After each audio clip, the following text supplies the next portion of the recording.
चलिए जानते हैं डोडो पक्षी की कहानी। एक ऐसी कहानी जो खत्म होने के बाद फिर से शुरू हो रही है। ये कहानी है एक ऐसे पक्षी की जिसे इंसानों का कोई डर नहीं था। सदियों तक ये द्वीप शिकारियों से बिल्कुल महफूज एक शांत दुनिया थी। तो ये था डोडो। 1 मीटर लंबा, भारी भरकम और उड़ नहीं सकता था। और हाँ, ये कबूतरों का ही रिश्तेदार था। पर डोडो सिर्फ एक पक्षी नहीं था, वो तो अपने जंगल का इंजीनियर था, एक इकोसिस्टम इंजीनियर। उसकी भूमिका बहुत खास थी।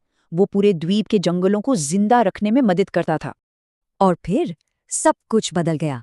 इस द्वीप पर इंसानों ने कदम रखा और बस 200 साल से भी कम समय में डोडो की पूरी दुनिया ही उजड़ गई।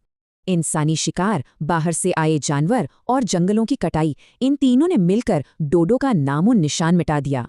डोडो बेवकूफ नहीं था, वो तो बस एक ऐसी दुनिया से था जहां डर होता ही नहीं था।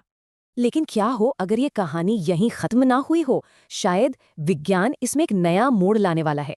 इसे कहते हैं डी एक्सटिंक्शन, यानी किसी विलुप्त प्रजाति को इतिहास से निकालकर वापस लाने की कोशिश। कोलोसल बायोसाइंसेज नाम की एक कंपनी इसी मिशन पर काम कर रही है, डोडो को वापस लाने के लिए। हाल ही में कबूतर की जर्म सेल्स को लेकर एक बड़ी कामयाबी मिली है, जो इस मिशन के लिए गेम चेंजर है। इसका तरीका बहुत मुश्किल है, जिसमें डीएनए को पढ़ना, उसे एडिट करना और सरोगेट का इस्तेमाल शामिल है। हाँ, ये जानना जरूरी है कि ये हूबहू असली डोडो नहीं, बल्कि उसके जैसा ही एक पक्षी होगा। साइंस तो तैयार है, पर चुनौतियां भी कम नहीं। क्या डोडो का पुराना घर उसकी वापसी के लिए तैयार है? और ये चार्ट यही दिखाता है। जेनेटिक साइंस तो बहुत आगे है, पर उसके घर को दोबारा बसाने का काम पीछे है। जरा सोचिए, 300 साल बाद डोडो एक बार फिर मॉरिशस के जंगलों में घूम रहा हो। तो सवाल सिर्फ डोडो की वापसी का नहीं है, सवाल ये है कि क्या उसकी दुनिया भी वापस आ सकती है।